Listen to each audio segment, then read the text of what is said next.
Hai, selamat datang di Ngaso, ngobrol asiknya anak sekolah. Saya Rizka Ramadhani dari kelas 10-2 dan teman saya Ailin Anasa Hairani dari kelas 10-2. Kok hari ini kita pakai kebaya sih, Nas? Iya dong, kita pakai kebaya hari ini. Hari ini kan tanggal 21 April. Kamu tahu nggak hari ini memperingati hari apa? Oh iya, kita memperingati Hari Kartini kan? Betul banget, podcast kali ini edisi spesial nih. Edisi Hari Kartini. Kalian penasaran? Tonton podcast kita sampai akhir ya. Selamat datang Bu Ida. Selamat datang. Boleh memperkenalkan diri terlebih dahulu Bu? Baik, perkenalkan nama saya Ida Ramawati, Sarjana Pendidikan, Kepala SMA Negeri 1 Karas. Kalau boleh tahu, Bu Ida itu asli mana? Saya dilahirkan di Kota Kebumen, Provinsi Jawa Tengah, tepatnya di 11 Oktober tahun 1981. Ya. Jauh banget ya Bu, Jawa Tengah ke Jawa Timur. Ya, kurang lebih perjalanan 6 jam kalau lewat jalur darat. Berarti mudik dong Bu, bisa mudik. Setiap lebaran mesti mudik. Oh. Makanan khasnya di sana itu apa Bu?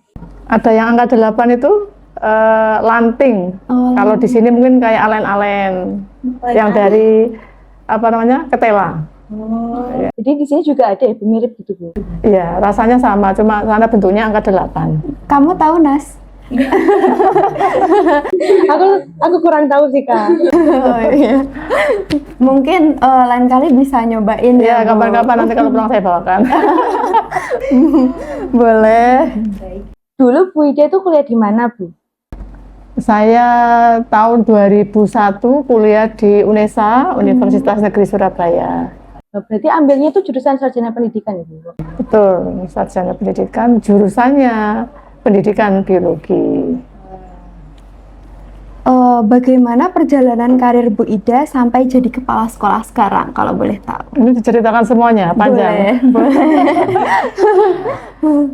Pertama, mengawali karir menjadi seorang guru itu saya mengikuti ujian guru di Provinsi Sumatera Selatan. Jadi tahun 2006, awalnya saya tidak berniat ke sana, tapi karena ada proyek KKN wajib belajar 9 tahun, akhirnya saya beserta teman-teman saya ada 18 orang, saya ditempatkan di kota yang di desa yang terpencil, yang jauh dari keramaian. Kemudian di situ tugasnya adalah meningkatkan wajib belajar 9 tahun. Jadi anak usia sekolah yang belum sekolah itu kita bina, kita arahkan sampai menuju ke pendidikan 9 tahun, mulai tahun 2005. Nah, kemudian di tahun 2006 ada tes calon pegawai negeri sipil. Saya beserta calon suami waktu masih pacaran ya, sama-sama mengikuti tes. Tapi ya nasibnya masih di saya keterima tahun 2006. Akhirnya saya setelah pulang ke Jawa balik lagi ke sana karena harus melengkapi persyaratan administrasi. Jadi TMT-nya 1 April 2006. Berarti pas itu Bu Ida sempat LDR ya Bu sama? Betul, 2 tahun. Ya sekarang suami, alhamdulillah. Berarti Bu Ida pas di Sumatera itu ngajarin anak-anak yang belum bisa sekolah dengan gratis ya Bu, itu hasil kerja KKN di sana. Betul, itu merupakan proyek Dirjen Dikti yang ada di Jakarta kerjasama dengan universitas ternama di Indonesia, dan tujuannya adalah untuk menuntaskan wajib belajar 9 tahun. Tadi kan Bu Ida kan jurusan kuliahnya kan pendidikan biologi ya Bu ya. Jadi sebelum jadi kepala sekolah dulu itu Bu Ida pernah ngajar jadi guru biologi? Ya, mulai tahun 2006 di SMA Negeri Jayaloka di Sumatera Selatan, tepatnya di Kabupaten Musirawas, saya mengajar biologi sampai tahun 2021 sebelum saya mutasi ke Magetan. Terus itu pernah ngalamin tantangan apa aja Bu sama jadi guru biologi itu? Tantangannya jelas sangat banyak ya. Karena di pelajaran biologi kan ada prakteknya ya. Nah, anak-anak itu kadang yang laki-laki itu sering usil waktu kita membelah kata atau misalkan membelah ikan. Itu kan sering anak-anak mainan ke cewek-cewek yang memang tidak suka atau takut. Nah itu pokoknya kelas itu jadi rame-rame karena ada ketakutan dari perempuan. Jadi cowok-cowoknya usil ke cewek gitu ya? Iya, betul. Terus selanjutnya di luar kesibukannya Bu Ida, biasanya Bu Ida suka ngapain aja? Ini kegiatan atau mungkin hobi atau Hobi bisa, kegiatan bisa, boleh diceritain semuanya Bu. Saya yang paling suka itu traveling atau iya. berkeliling.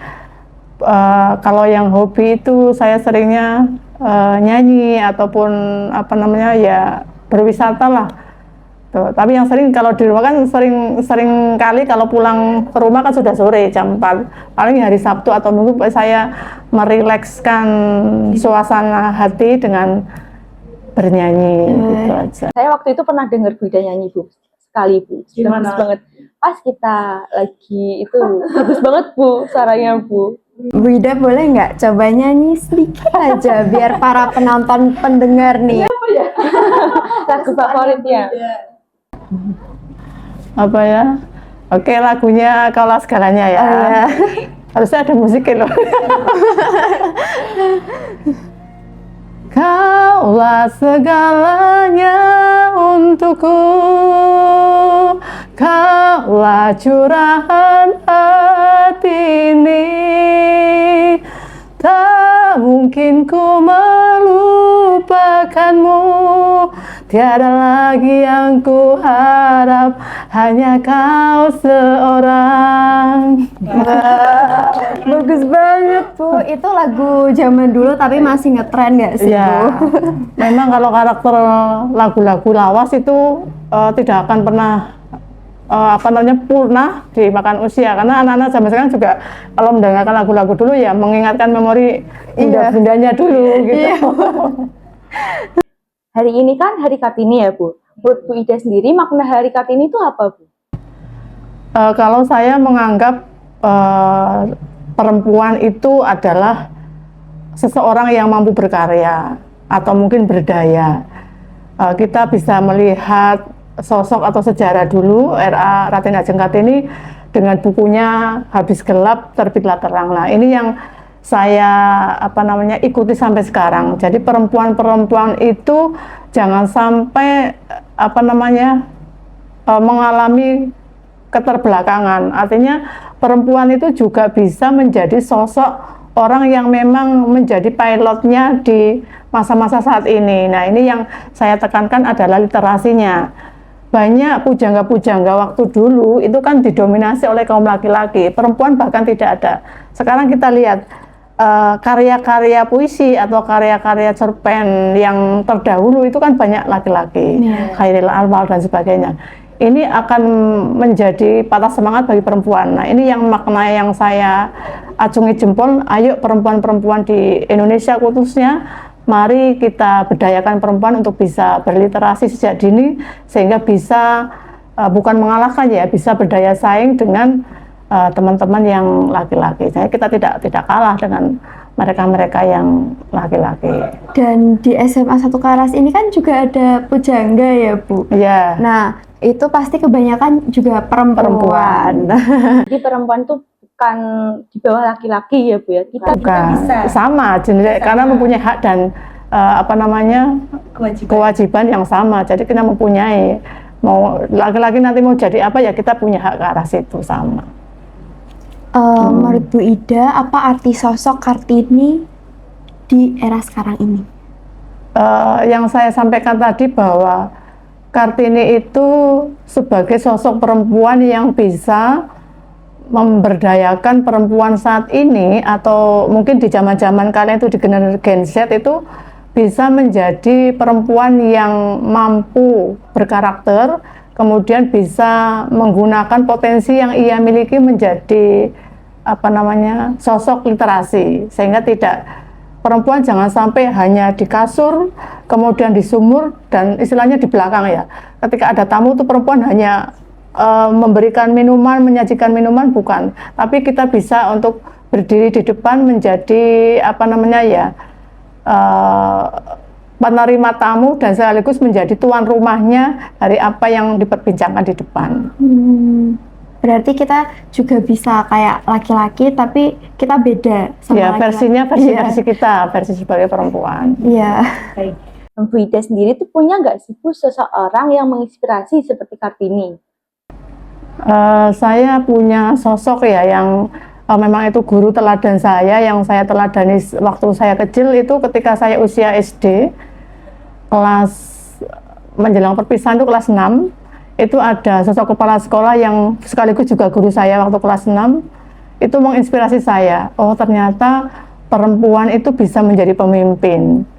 Dan sampai sekarang pun ketika kita lebaran itu sering saya berkunjung dengan teman-temannya untuk ke rumah beliau, dan beliau tuh sangat luar biasa, sehat, dan sampai sekarang masih terus eksis dan sering kami berkomunikasi. Dan itu yang kenapa saya memilih menjadi guru, karena dengan menjadi guru itu sampai tua, sampai kakek nenek pasti kita masih disebut sebagai guru.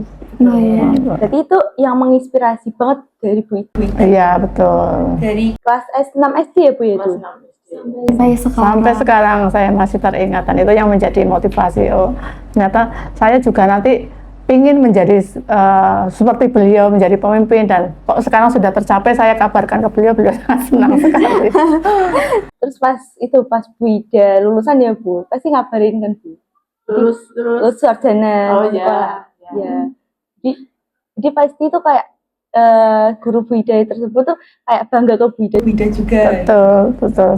Yang beliaunya merasa bangga kan ketika saya legalisir, kan beberapa tahun harus melegalisir sebagai syarat administrasi. Ijazah SD saya bawa ke beliau, terus saya sampaikan bahwa kita sudah diterima, alhamdulillah, dan beliau sangat senang sekali. Turut senang karena menjadi power. Penyemangat ya Bu ya. Kalau boleh tahu namanya siapa sih Bu? Namanya Dr. Randa Pratiwi, ya, sebagai Kepala SD Negeri Seruweng 1. Sampai sekarang masih sehat. Seruweng itu berarti Jawa Tengah. Jawa Tengah, ya, masih di Kabupaten Kebumen. Oh, berarti dulu Bu Ida pendidikannya SD, SMP, SMA di Kebumen. Betul. SMA di Kebumen, S1-nya baru ke Surabaya. Oh iya. Kebumen itu ngapak nggak sih Bu? Iya. Ngapak. Bahasanya ngapa kayak Cici Tegal. Oh. Kalau lihat di TV-TV Cici Tegal itu ya bahasanya sama dengan saya. Kalau ketemu dengan komunitas Kebumen, komunitas Jawa Tengah, pasti bahasanya. Ini boleh nggak Bu bicara ngapak sekali Bu? Iya Bu. Ngobrol apa? Misalkan tanya apa nih, saya jawab bahasa ngapa. Tanya apa kamu Kak? Tanya apa ya biar seru? Tentang Bu Ida paling jauh travelingnya di mana nih? Boleh. Oh, saya cerita itu pakai bahasa ngapa? Iya. Kalau pakai bahasa Indonesia, bukan bahasa Indonesia berarti ya, bahasa sana. Iya. Aku nyong ya, bahasa sana kan nyong. Nyong paling adoh ya traveling nang Jakarta, ndeleng Tugu Monas, terus keliling Masjid Istiqlal dan sebagainya. Lucu banget ngapaknya. Iya. Jadi di sana tuh kalau aku itu nyong ya Bu ya. Iya. Ya, sampai sekarang anak saya pun Bu, saya Bu, aku dibully teman-teman, suruh bahasa ngapak lah, aku nggak bisa, ibuku yang bisa. Oh, berarti anak Bu Ida sendiri tuh kurang bisa baca ngapak Bu. Kebumen, tetapi lama di Sumatera sampai kelas 4 SD yang kecil, kemudian yang gede sampai kelas 1 SMP, malah pinter bahasa sana, bahasa Sumatera. Tapi kalau Bu Ida sendiri kan pernah tinggal di sana kan, Sumatera, terus pernah tinggal di Jawa Tengah itu tuh Bu. Berarti Bu Ida sendiri juga bisa dua-dua bahasa itu Bu. Bisa. Apa mau sekalian nih Kak? Ya boleh dong. Boleh nggak sih Bu sekalian gitu? Berarti Bu Ida udah bisa menguasai berapa bahasa? Bahasa Jawa, Jawa. bahasa Indonesia, bahasa Sumatera, bahasa ngapa. Wah, ada 4 bahasa Kak.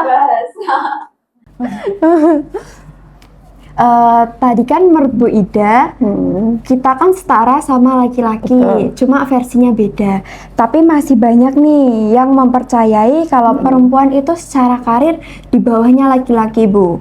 Menurut Bu Ida sebagai pemimpin kepala sekolah, bagaimana tanggapan Bu Ida mengenai hal tersebut?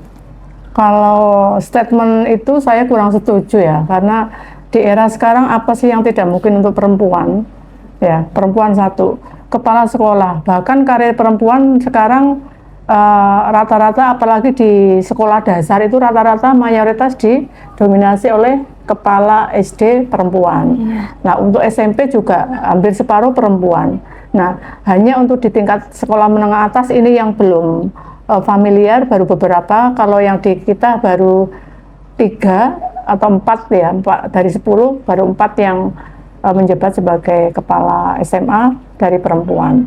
Jadi menurut saya itu kalau statement itu kurang setuju, karena perempuan itu mempunyai hak yang sama, mau jadi dokter, mau jadi guru, mau jadi kepala sekolah itu sudah punya hak perempuan. Bisa, jadi tidak ada pembeda antara laki-laki dan perempuan. Jadi jenis kelamin itu tidak bisa membedakan karir gitu ya, bukan kita diri kita gitu. Kita juga bisa gitu loh. Bisa, nggak cuma laki-laki aja. Terus menurut Bu Ida, dari tanggapan itu tadi Bu, gimana cara Bu Ida ngeyakinin orang-orang terdekat Bu Ida bahwa perempuan itu bisa menjadi seorang pemimpin juga? Saya memberikan motivasi misalkan ke anak-anak ya, jadilah perempuan yang selalu mengupgrade diri. Kan kadang perempuan tuh kalau dinilai dari zaman dulu ya, perempuan hanya masak di dapur, kemudian tidak sekolah. Nah, ini yang statement itu yang keliru. Bahkan sampai sekarang ketika saya menemui wali murid, ketika anak-anak perempuannya itu payung dan dirabi, itu mereka senang. Padahal kalau saya pun kan eranya hidupnya di zaman dulu, tetapi orang tua saya sudah alhamdulillah modern. Nduk, kamu itu sebagai perempuan harus sekolah yang tinggi, biar nanti bisa menjadi semangat bagi warga-warga masyarakat sekitar yang memang tidak sekolah. Nah, itu yang sampai sekarang saya pedomani dari orang tua saya. Makanya saya mencoba melanjutkan karir dengan sekolah lebih tinggi supaya masyarakat di desa saya juga, oh iya ternyata ketika sekolah tinggi walaupun perempuan nanti bisa loh jadi orang. Nah, ini sudah saya bisa membuktikan ke masyarakat bahwa saya seorang perempuan bisa kok menjadi orang yang sukses, orang yang berhasil. Berarti kalau bisa kita tuh lanjutin pendidikan yang tinggi biar masa depan kita tuh cerah, terus bisa menginspirasi orang-orang lain juga. Masih banyak yang harus dieksplor gak sih? Betul. Bu Ida kasih tips biar kasih tips para perempuan supaya bisa sukses seperti Bu Ida. Tips sebagai perempuan ya. Sebentar. Oh ya, ada kata-kata. Investasikan waktumu untuk mengupgrade isi kepala dan karakter. Nah, sekarang kan zaman-zaman sekarang kan hanya scrolling HP ya. Jadi investasikan waktu kalian untuk mengupgrade diri, mengisi otak dan karakter. Jangan hanya scrolling, tapi bagaimana kita mempunyai karakter yang baik dan cerdas. Karena perempuan yang cerdas dan percaya diri itu sampai nanti usia lanjut pun tidak akan pernah luntur. Itu akan tetap menjadi perempuan yang cerdas dan hebat. Nah, cara Bu Ida memotivasi para siswi agar berani mempunyai mimpi besar. Selain itu apa aja? Yang seperti saya sampaikan tadi ya. Jadi yang pertama adalah sekolah yang tinggi, kemudian belajar. Belajar itu seperti yang diamanatkan oleh Menteri, itu belajar itu sepanjang hayat. Jadi belajar tidak sampai hanya di tingkat SMA saja. Bu, apakah kita belajar hanya di bangku sekolah? Tidak. Kita bermasyarakat pun juga belajar. Ya, kita bergaul dengan teman-teman, kemudian kita ikut ke forum-forum pertemuan ilmiah, itu juga belajar. Makanya rumusnya adalah semangat belajar, kemudian mencari teman sebanyak-banyaknya, komunitas sebanyak-banyaknya, karena dengan kita bergaul dengan orang banyak, tentu banyak pengalaman-pengalaman yang bisa kita ambil. Nah, itu yang akan bisa mengupgrade diri. Saya itu kurangnya apa sih, saya wawasannya apa sih yang kurang, sehingga bisa membekali kita di masa depan. Bahkan banyak orang yang udah sukses tapi tetap belajar ya Bu? Iya, betul. Berarti kalau bisa kita jangan belajar di kelas aja, tapi juga mengeksplor diri, terus banyak relasi, ikut-ikut lomba atau dan sebagainya gitu ya Bu ya. akademik dan non akademik. Ya, jadi kita harus seimbang antara keduanya. Iya, harapan Bu Ida untuk perempuan Indonesia kedepannya seperti apa nih Bu? Jadilah perempuan yang selalu menginspirasi bagi perempuan-perempuan di sekitarnya. Saya tidak mau bahwa perempuan itu menjadi terbelakang, selalu didului oleh laki-laki. Kita akan mempunyai kesetaraan gender, jadi jadilah perempuan yang bisa menginspirasi teman-teman di sekitarnya.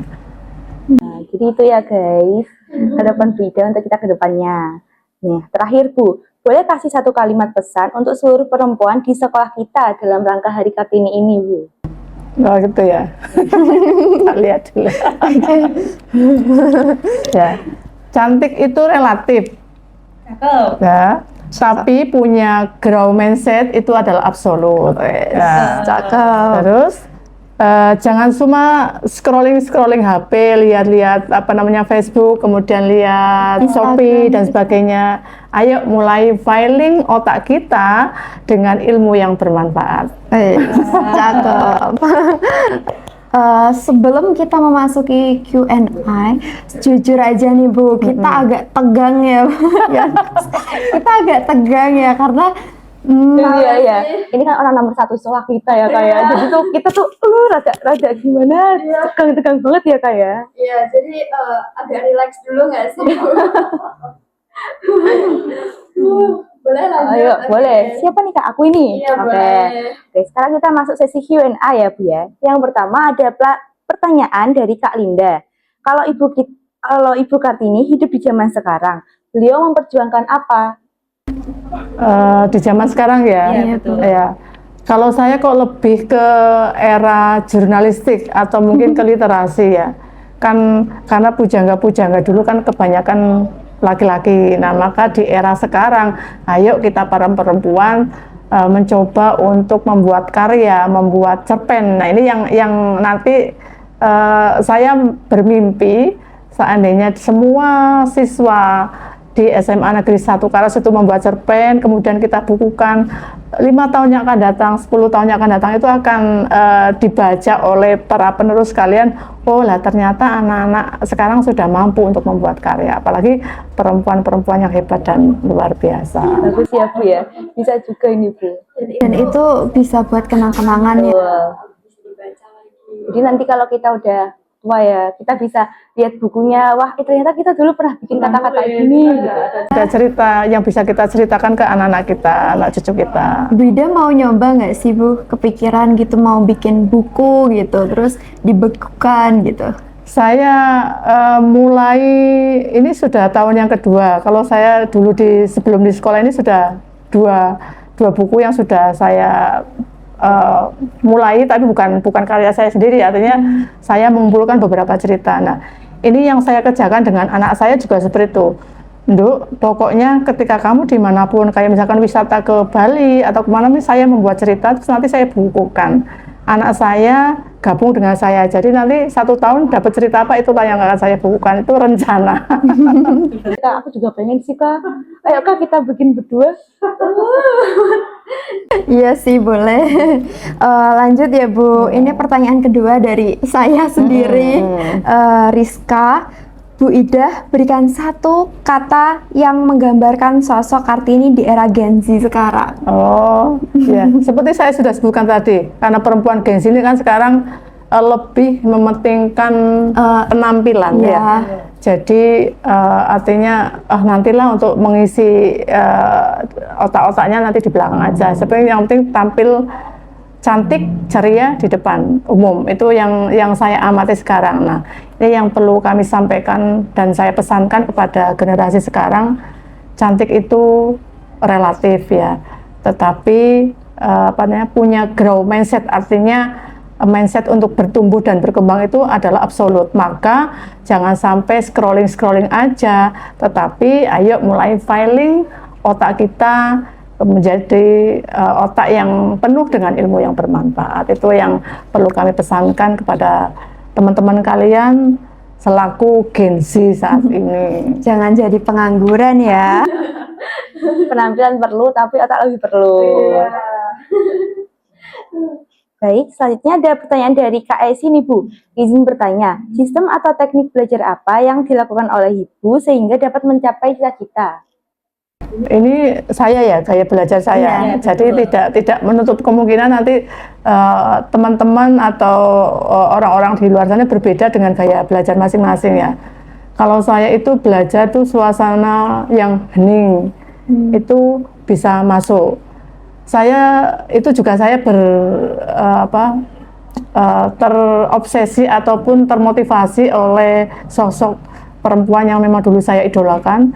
Untuk belajar itu bagus di sepertiga malam. Jadi sampai saat ini pun ketika saya membangunkan putra-putri saya, jam 3:30 sudah saya bangunkan, baca walaupun hanya beberapa menit. Itu akan menempel terus di otak dan sampai saat ini. Ketika kita coba nanti diaplikasikan, ketika kita melakukan sesuatu itu di sepertiga malam sampai dengan waktu subuh, itu pasti akan enteng, semuanya akan enteng dilakukan. Itu yang sampai saat ini. Maka gaya belajar saya dan mungkin berbeda dengan orang-orang di sekitar ya, saya belajarnya di sepertiga malam, hening. Nah kalau sudah rame, saya bisa belajar lewat visual.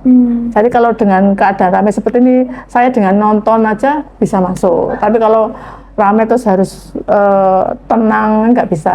Makanya saya punya dua tipe itu, boleh di rame, boleh di hening. Kalau hening ya saya fokus ya baca, tapi kalau di suasana rame saya harus melihat saja.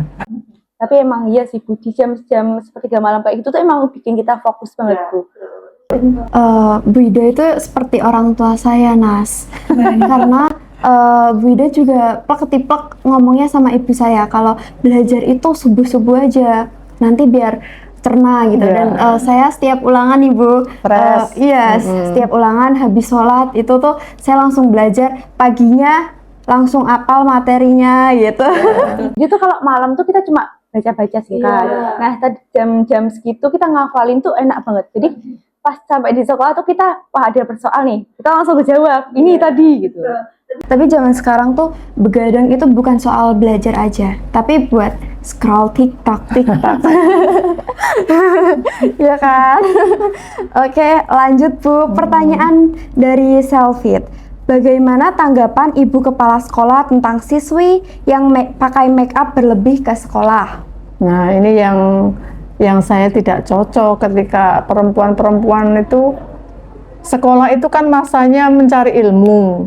Nah kalau bermake up itu ya, kalau saya dulu kan hanya bedak baby itu loh. Jadi itu tidak kena panas saja sudah luntur. Nah itu membuat wajah kita itu alami. Jadi cowok-cowok itu kan pastinya bukan outer beauty-nya yang dilihat, tetapi innernya. Oh bagaimana perempuan itu cantik dari dalam. Nah makanya kalau bagi saya anak di usia sekolah itu make up belum penting.